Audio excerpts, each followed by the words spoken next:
from supporters. A scoreline that reads very good reading. Juventus 3, Feyenoord 0 at half-time. This is the half that Juventus have dominated, and they took the lead in this game with a goal that came after just 3 minutes. Feyenoord was split open. They certainly were, and then added insult to injury by making a terrible mistake in the middle. Van Gobbel losing his footing and allowing Del Piero the easiest goal. Probably easier to score than to balance on the top there. Well, you see it's just set up for him, and he has no problem just sticking it up in the roof of the net for 1-0. And then in the 10th minute, Juventus given a penalty. Zidane was the player who was upended. There was no real doubt about that. And it was Del Piero again from the penalty spot. And making no mistake, given a great opportunity to get 2 goals in 11 minutes, he's not about to miss that one. And that effectively killed off Feyenoord, if you will, in the reality of the game. But if that didn't do it in reality, how about this? Look at this tremendous ball from Dimas into Inzaghi, right between 2 defenders. He traps it into space and finishes it with great poise and accuracy. And that gave them their 3rd goal in... Have been told to send off players who deliberately stop a goal with their hand. But like all defenders, he's just on the goal line.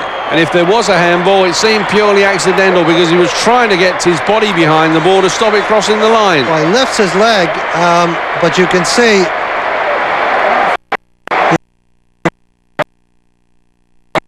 he's got his hand out here too. We can see it better in this angle. It does look to me like he did handle it.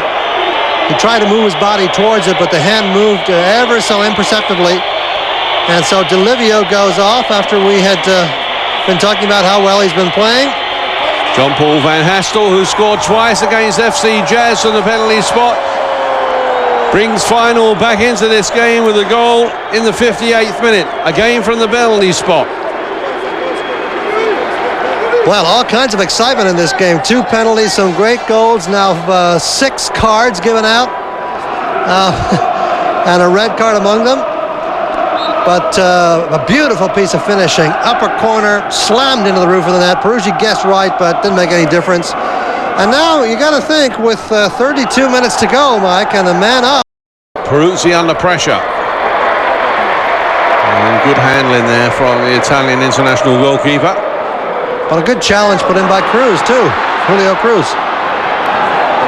Now Inzaghi is going to have to go on his own. Waiting for support at the moment. That's that one through. And Dudek is beaten. And Zidane makes it 4-1. What a marvelous piece of finishing by Zidane. And I'm going to give a lot of credit to Inzaghi. Mike, you mentioned he's got to go it alone, and he did have to go it alone for a bit, but he waited for some help and then played a wonderful 1-2. But look at Zidane come from behind the defender. Watch this little flick off the outside of his foot. Beautiful little flick over the keeper.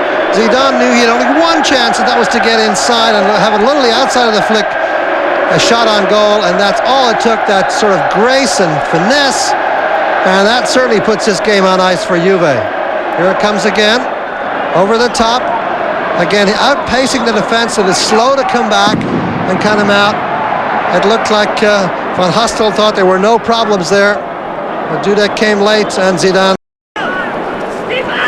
Dudek, they're asking for a 3-man wall and just trying to ensure that they are going to cover that near post for him.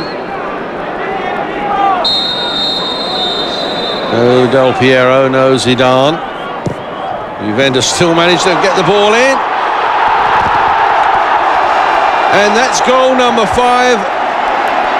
Birondelli, the goal scorer, but you've got to put that down as a goalkeeping error. A disaster there for Dudek. He seemed to set the wall right. And look at this. Got his body behind the ball. And then look at the spin on it. Well, hard to know if he takes his eye off the ball here, because he looks like he might look up. Yeah, he does look up. I thought he did. He's looking up to see who's coming at him.